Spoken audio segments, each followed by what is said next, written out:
Hello दोस्तों, और आप लोगों के सामने फिर एक नया वीडियो लेकर आ गए हैं जो कि जे असिस्टेंट इंजीनियर, जूनियर इंजीनियर लगभग सब पे वीडियो ये चल रहा है, जो बेसिक से लेकर टॉप लेवल तक वीडियो चलेगा।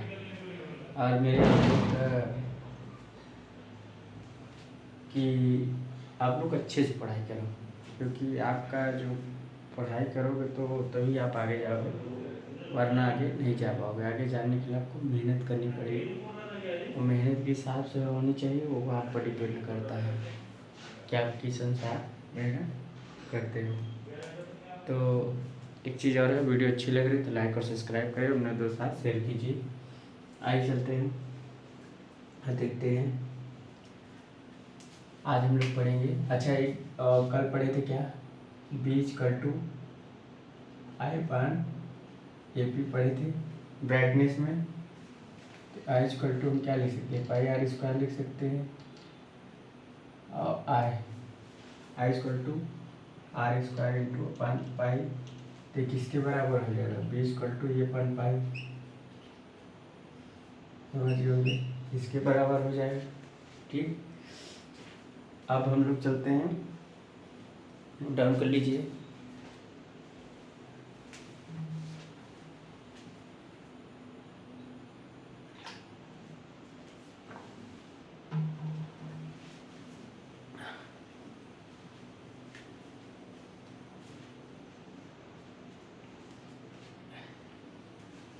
अगर हम बात करें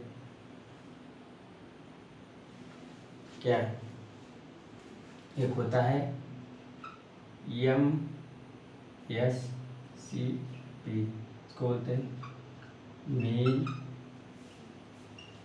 spherical candle power, candela power. Mean spherical candela power क्या होता है, किसी प्रकाश स्रोत द्वारा उत्पन्न समतल के सभी दिशाओं में कैंडिला सोर्स का, कैंडिला स्रोत के औसत मान को हम लोग क्या बोलते हैं, मेन स्फेरिकल कैंडिला पावर लिख सकते हैं। किसी प्रकाश स्रोत द्वारा, किसी प्रकाश स्रोत द्वारा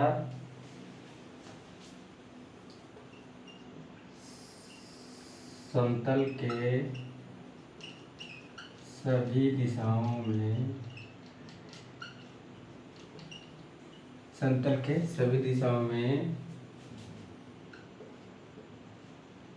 कैंडिला दिशा में कैंडिला सोर्स के एवरेज मान को, सोर्स के एवरेज मान को हम लोग क्या बोलते हैं, मेन स्फेरिकल कैंडिला पावर।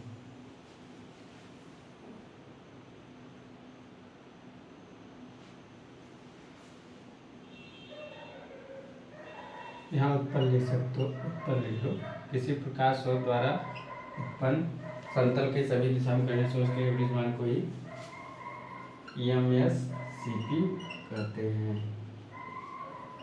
इसका एमएससीपी का फार्मूला अगर हम लिखें क्या होगा, एमएससीपी का फार्मूला लिखें तो गोलाकार में उत्पन्न फ्लक्स और गोले के केंद्र पर बना घनकोण, गोले के केंद्र पर बना घनकोण, तो क्या हो जाएगा, तो एमएससीपी बराबर क्या हो जाएगा,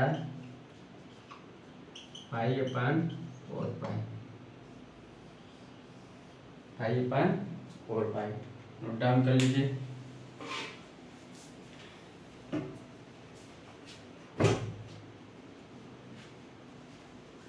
नोट डाउन कर लीजिए आप लोग। इस पर न्यूमेरिकल भी आता है, तो कभी कभी फ्लक्स दे देगा, कहेगा फ्लक्स निकालो, MSCP दे देगा, 4 पाई मल्टीप्लाई है, नोट आउट कर लीजिए। तो मेन स्फेरिकल कैंडिला पावर एक पूछता है, न्यूमेरिकलों में आता है लगभग कई जगह।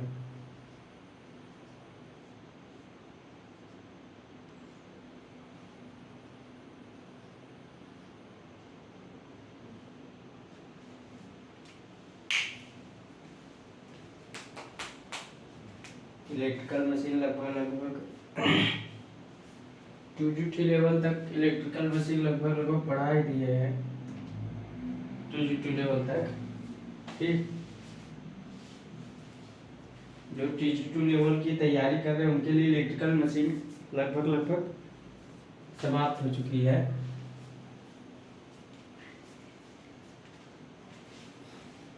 तो हम लोग DC generator, AC generator, 3 phase, single phase, 2 phase, सारा फेज वाली मशीन हम लोग पढ़ चुके हैं। ठीक, अब आगे चलते हैं। इससे क्वेश्चन ITI लेवल में भी आती है, UP आर्डिनल तक के लेवल में क्वेश्चन आ जाती है।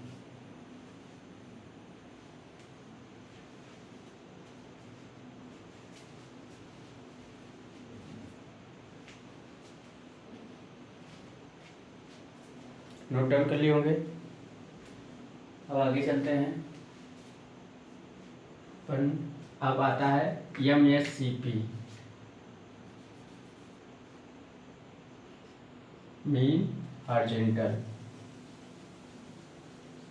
बस एक जगह कर देंगे, और gentle, mean horizontal candela power. यहाँ लिख देंगे क्षैतिज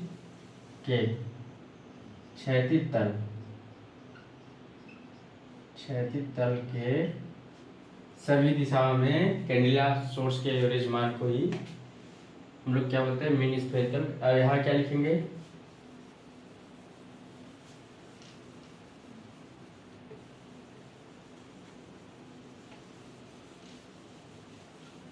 यहाँ हम लोग लिखेंगे क्या, यहाँ थोड़ा सा चेंज हो जाएगा, नोट डाउन कर लीजिए, और कुछ नहीं सेम है। तो हम यहाँ लिखेंगे क्या,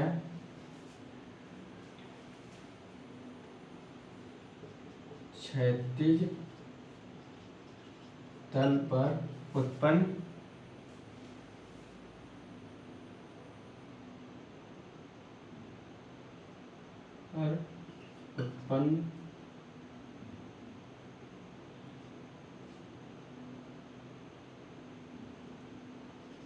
उत्पन्न फ्लक्स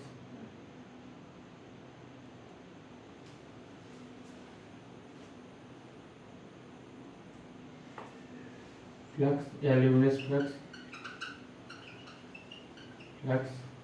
फ्लक्स कर सकते हो, कोई दिक्कत नहीं। फ्लक्स क्षैतिज तल द्वारा क्षैतिज तल द्वारा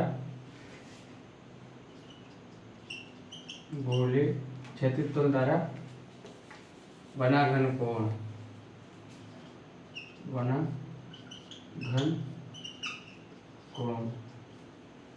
तो वहाँ क्या हो जाएगा, यहाँ MH, यहाँ क्या हो जाएगा, MHCP,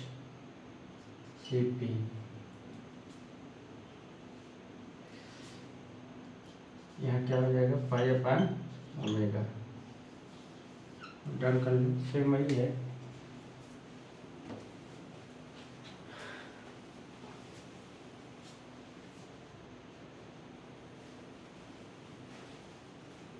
बहुत ज़्यादा तो पर वाला नोट डाउन कर लिए होंगे।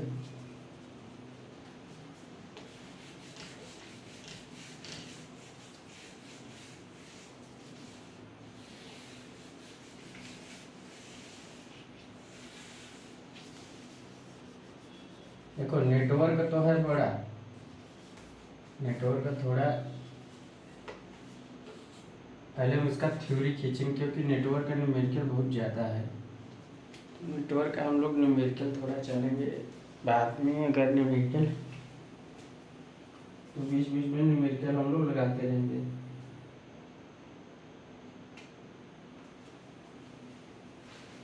क्योंकि न्यूमेरिकल में टाइम लगता है, थ्योरी से ज़्यादा क्वेश्चन आते हैं।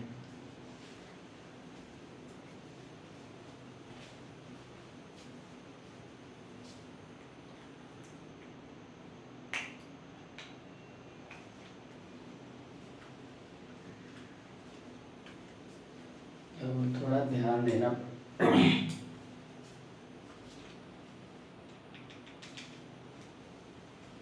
नोट डाउन कर लिए होंगे।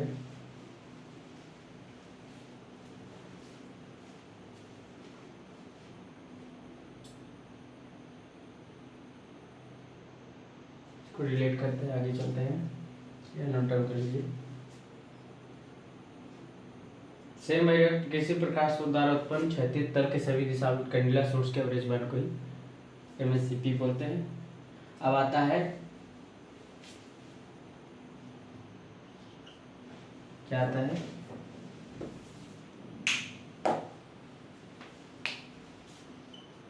एमएससीपी मतलब मीन हेमिस्फेरिकल, इसको बोलते हैं मीन हेमिस्फेरिकल। यहाँ थोड़ा चेंज हो जाएगा, यहाँ क्या हो जाएगा, चेंज हो जाएगा।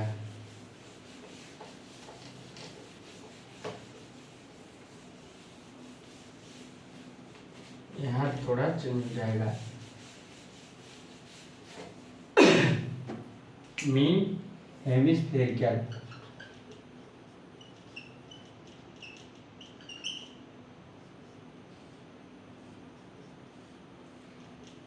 तो मीन हेमिस्फेरिकल का मतलब क्या है,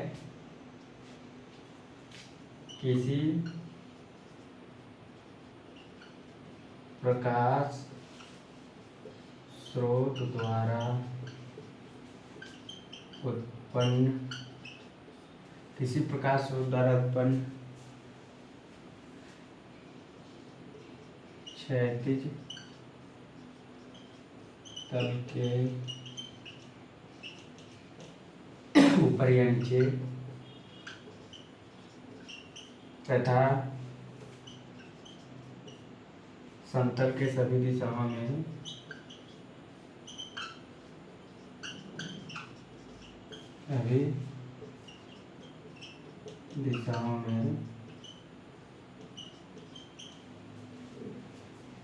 कैंडिला पावर के एवरेज मान को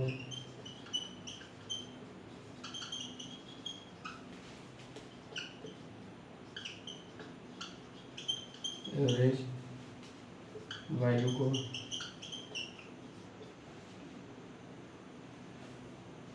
एमएससीपी कहते हैं। एमएससीपी कहते हैं। तो एमएचएससीपी को बोलते हैं क्या, गोलाकार में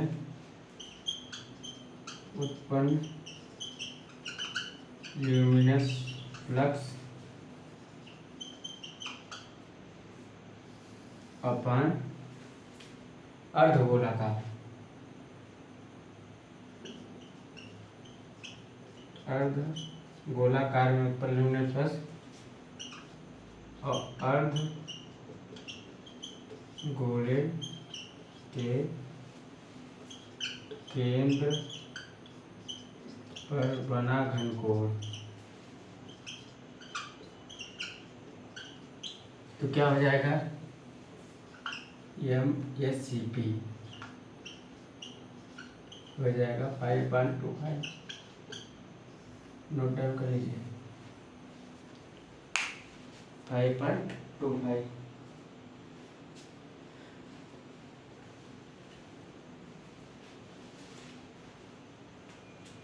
अब आती है लैंप की दक्षता। क्या आती है, लैंप की दक्षता।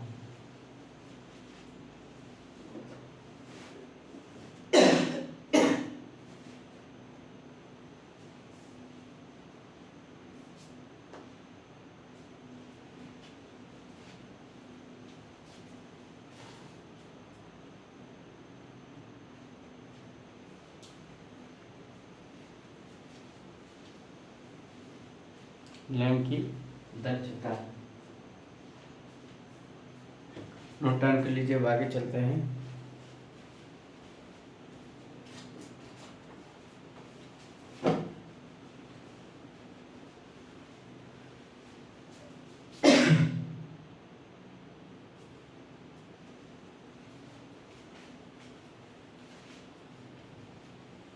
नोट डाउन कर लीजिए।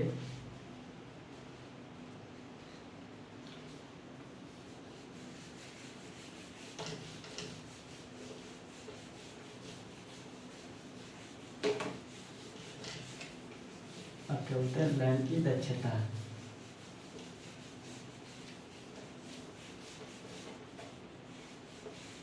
क्या बोलेंगे? लैंप की दक्षता।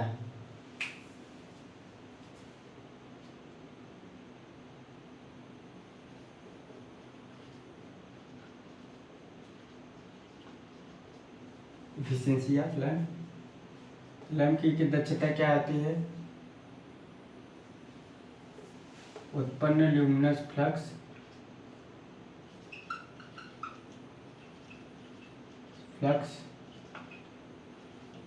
And input electrical power.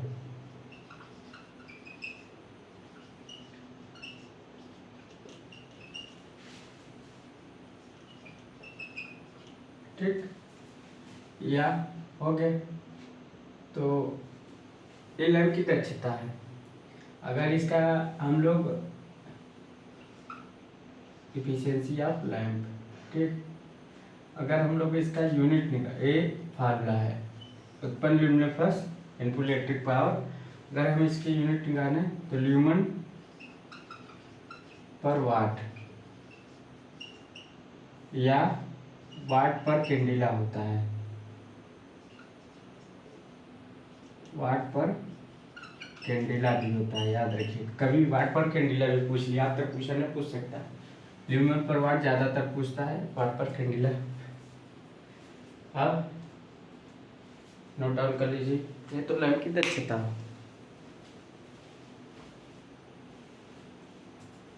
अब एक मेन आता है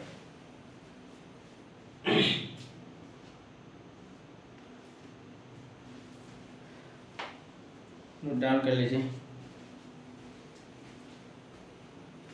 इलेक्ट्रिकल मशीन खत्म हो चुका है,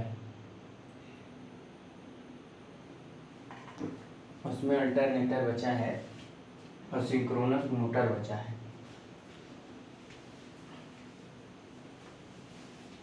तो सिंक्रोनस मोटर एक दिन खत्म कर देते, एक दिन अल्टरनेटर, मशीन खत्म। अभी कुछ नहीं है। एक दिन हम सिंक्रोनस मोटर, फिर अल्टरनेटर। ठीक, नोट डाउन कर लिए होंगे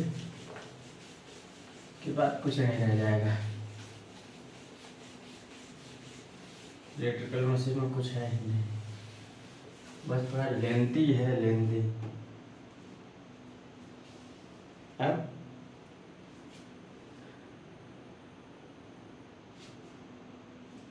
law of illumination, law of illumination,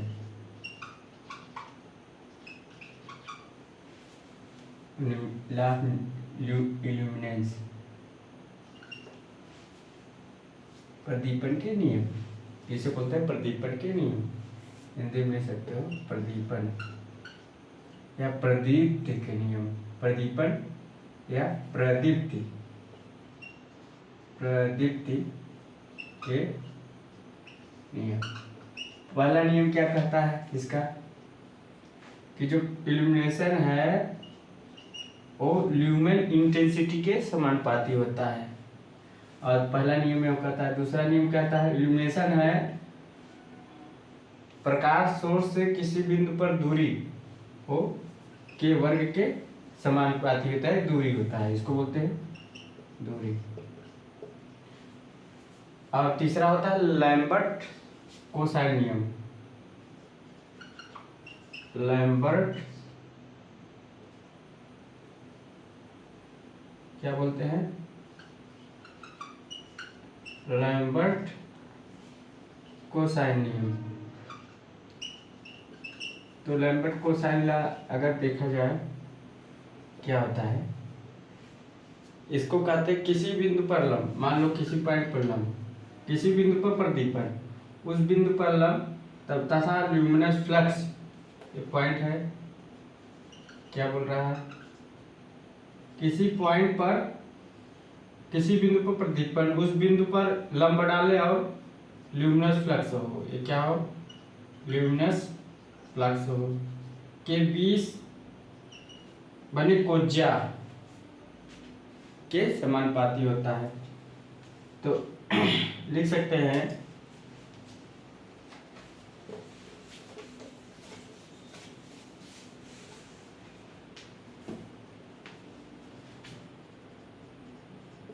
किसी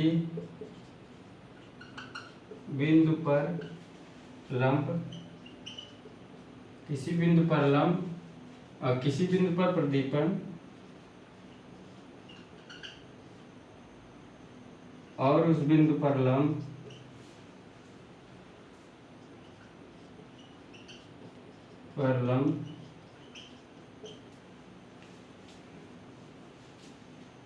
एवं ल्यूमिनस फ्लक्स के बीच बने कोज्या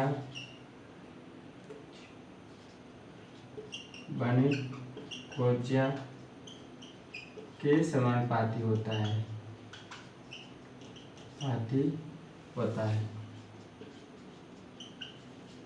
तो क्या लिख सकते हैं, E प्रोपोर्शनल cos थीटा,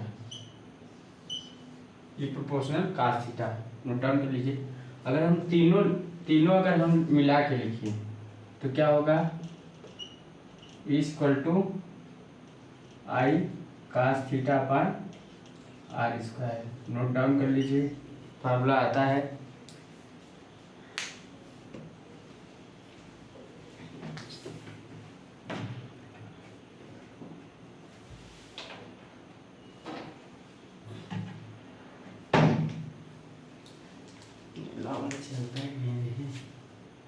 चलता है,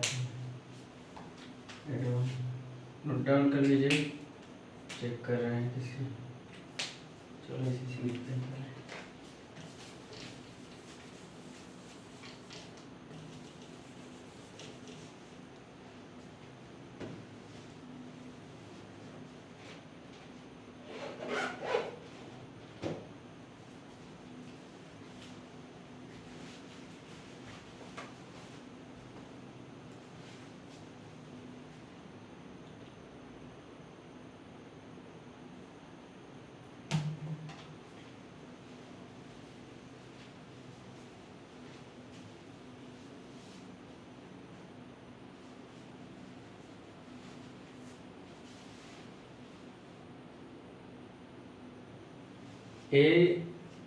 JEE level, SSC level, assistant level, GATE level तक भी पूछा है।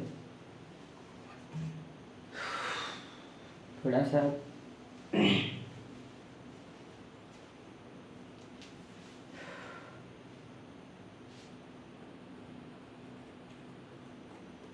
नोट डाउन कर लिए होंगे। अब आगे चलते हैं, थोड़ा सा हम इस पर फोकस करते हैं और डिलीट करते हैं। तो मानिए क्या है, फार्मूला हमने लिखा है,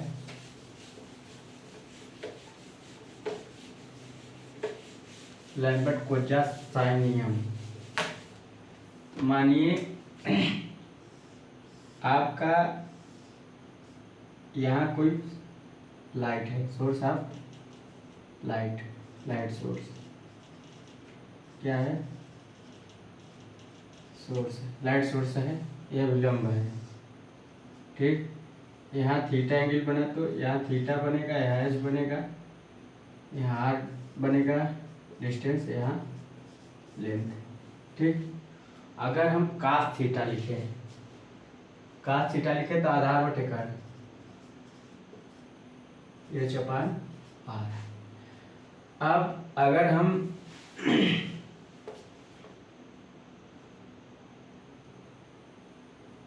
cos थीटा बराबर अगर रखे हैं इक्वेशन 1 मान लो इसे, अगर कास थीटा बराबर रखें तो I H upon R cube हो जाएगा। ये भी फार्मूला हो गया। अगर हम आर को इधर कर दें इस चीज़ को, r equal to h upon cos theta, r को इसमें रख दे तो इक्वल टू आई एच, तो एच क्यूब हो जाएगा, कास ऊपर चला जाएगा, कास क्यूब इंटू थीटा, एस h cancel, E I cos cube theta पर एच स्क्वायर। और ज़्यादातर ये पूछा गया, ये प्रोपोर्शनल जेबी गुप्ता वालों में आपको कास क्यूब थीटा देगा, तो याद रखिएगा आया तो आया कहाँ से, नोट डाउन कर लीजिए। Law of illumination, law of illumination, तो आपको आया तो आया कहाँ से आप लोग बता सकते हो, इधर का नोट डाउन कर लीजिए।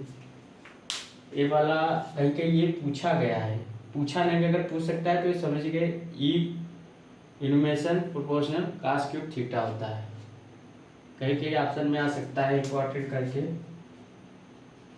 रख लीजिए। आज तक आया नहीं मगर आ सकता है, वो तो आएगा।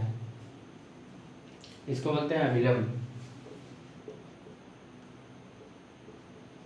अभिलंब,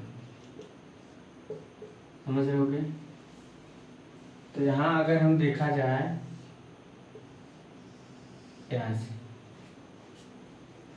तो एक फार्मूला आता है five equal to A upon P into eta. अब ई तो इल्यूमिनेशन ए फॉर एरिया है, पी मेंटेनेंस फैक्टर है, मेंटेनेंस फैक्टर, और इफिशिएंसी क्या, यूटिलाइजेशन फैक्टर, यूटिलाइजेशन फैक्टर, ठीक। ये जरूर आता है, इस पर न्यूमेरिकल भी आते हैं। तो आज आपको क्या पढ़ाया गया, एमएससीपी, एमएचसीपी,